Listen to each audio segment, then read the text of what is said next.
Sobat Jiwa Anak Remaja, izinkan saya, Royke Tony Kalalo, psikiater anak dan remaja, berbagi mengenai usulan pengasuhan anak berkebutuhan khusus. Pada video kali ini merupakan video yang kedua, kelanjutan dari bagian pertama keterampilan secara umum mengasuh anak berkebutuhan khusus.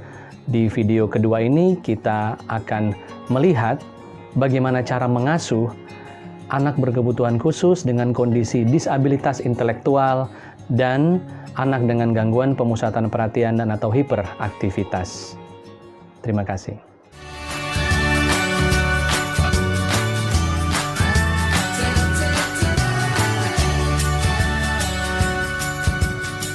Selanjutnya, kita masuk pada pengasuhan kondisi anak dengan disabilitas intelektual. Disabilitas intelektual adalah disabilitas yang ditandai dengan keterbatasan yang bermakna dalam fungsi intelektual maupun fungsi perilaku adaptif. Diekspresikan dalam keterampilan konseptual, sosial, dan keterampilan praktis, serta terjadi sebelum usia 18 tahun. Fungsi intelektual keseluruhan biasanya ditentukan dengan menggunakan tes kecerdasan yang dibakukan dengan istilah secara bermakna di bawah rata-rata didefinisikan sebagai nilai kecerdasan atau IQ atau intelligence quotient kurang atau sama dengan 70. Kemudian fungsi adaptif dapat dilakukan penilaian komunikasi, penilaian keterampilan hidup sehari-hari, sosialisasi, dan keterampilan motorik.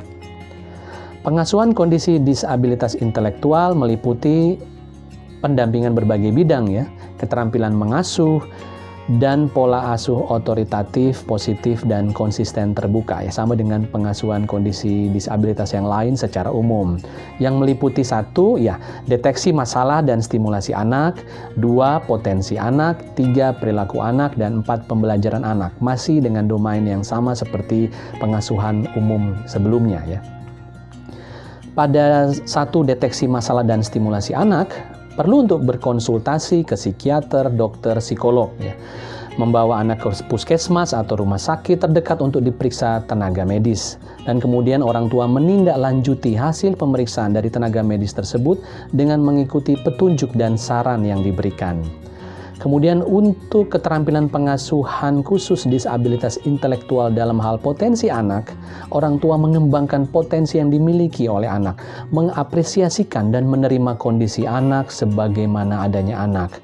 Orang tua harus berusaha mencari aspek positif dari pengasuhan, bahwa kehidupan memiliki berbagai tantangan yang harus diselesaikan, kemudian melatih sikap optimis, berusaha menemukan profil positif dari anak, dan memandang anak berkebutuhan khusus sebagai harta yang sangat berharga, sehingga memunculkan perasaan bersyukur dan bahagia. Kemudian untuk keterampilan pengasuhan dalam hal perilaku anak, orang tua atau keluarga harus selalu memotivasi anak, supaya anak rajin belajar baik di sekolah maupun di rumah.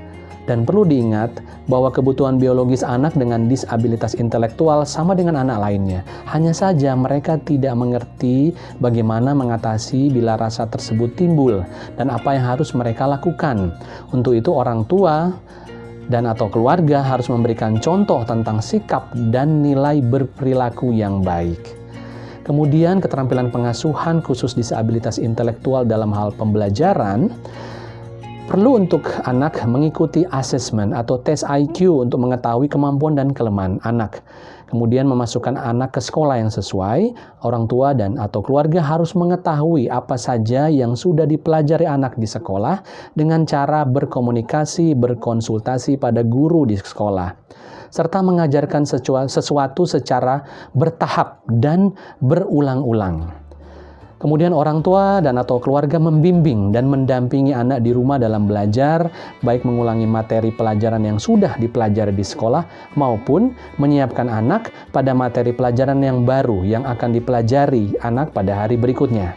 Orang tua dan atau keluarga harus selalu menghargai hasil belajar yang diperoleh anak dari sekolah dan merayakan serta mensyukuri pencapaian target belajar atau keberhasilan tertentu dari anak.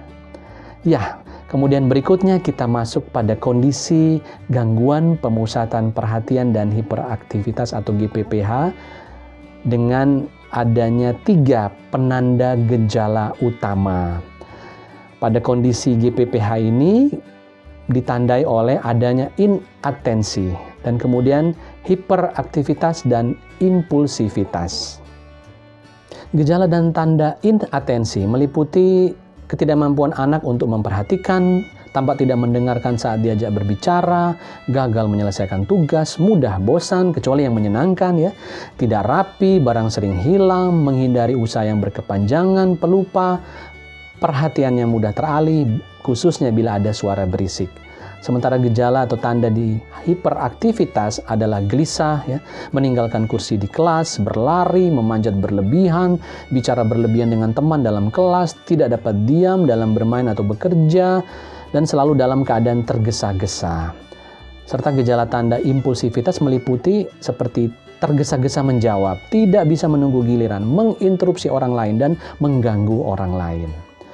Bagaimana keterampilan pengasuhan khusus pada kondisi anak dengan gangguan pemusatan perhatian dan hiperaktivitas atau GPPH? Ya, sama seperti sebelumnya, meliputi bidang 1, deteksi masalah dan stimulasi anak.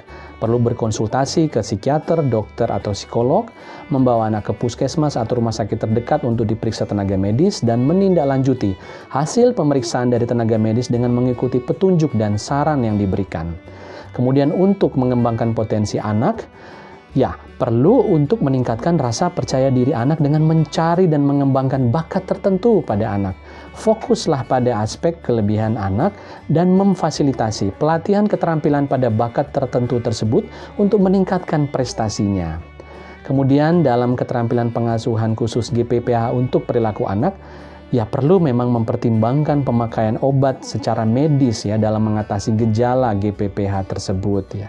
Namun pemakaian obat tidak menjadi satu-satunya cara penanganan, ya bisa menggunakan pendekatan kejiwaan atau psikologik dalam upaya perbaikan kondisi anak seperti menerapkan terapi perilaku di rumah. Orang tua perlu untuk melatih diri ya dalam menerapkan terapi perilaku di rumah seperti menerapkan strategi spesifik diantaranya reward system atau hadiah ya. Jadi anak diberikan hadiah bila dapat menyelesaikan tugas atau berperilaku baik.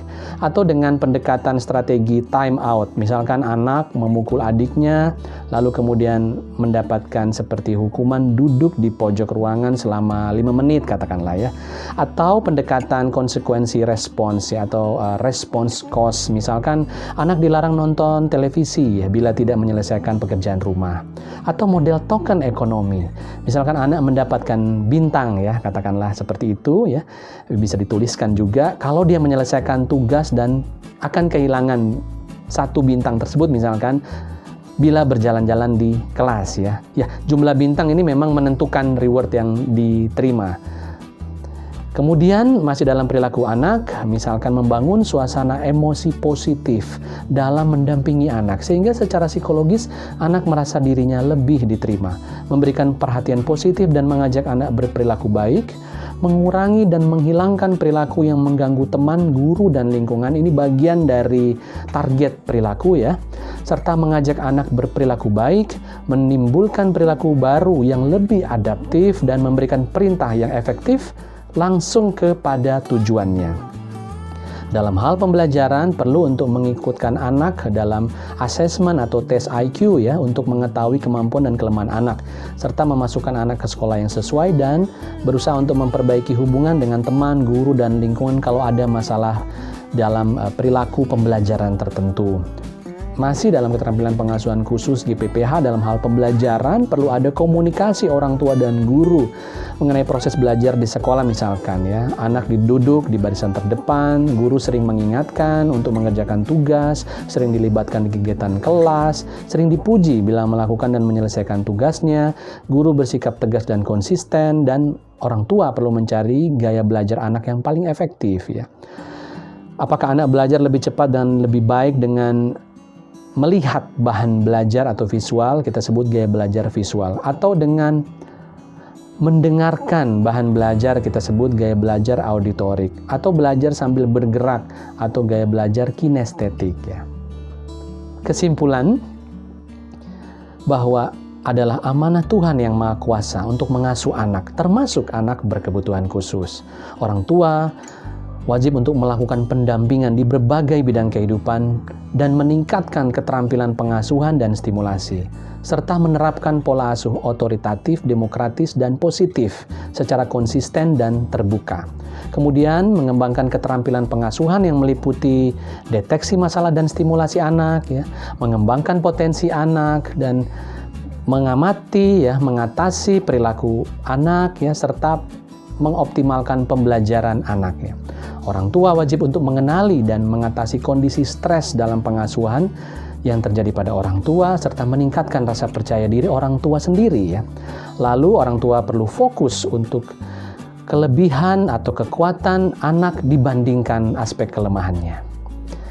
Terima kasih atas perhatiannya. Mohon maaf bila ada kekurangan. Semoga membawa manfaat bagi kita semua dan bagi anak berkebutuhan khusus. Sobat Jiwa Anak Remaja, demikian bagian kedua mengenai keterampilan pengasuhan pada kondisi anak berkebutuhan khusus dengan disabilitas intelektual dan kondisi anak dengan gangguan pemusatan perhatian dan atau hiperaktivitas.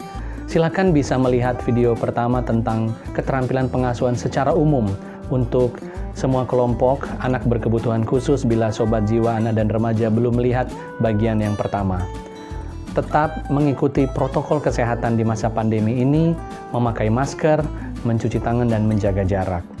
Tetap semangat, open-minded, berbagi kisah kepada keluarga terdekat atau teman terdekat, atau bila dibutuhkan kepada psikiater, dan berbagi karya. Tetap antusias dan tabah. Salam sehat jiwa. Terima kasih.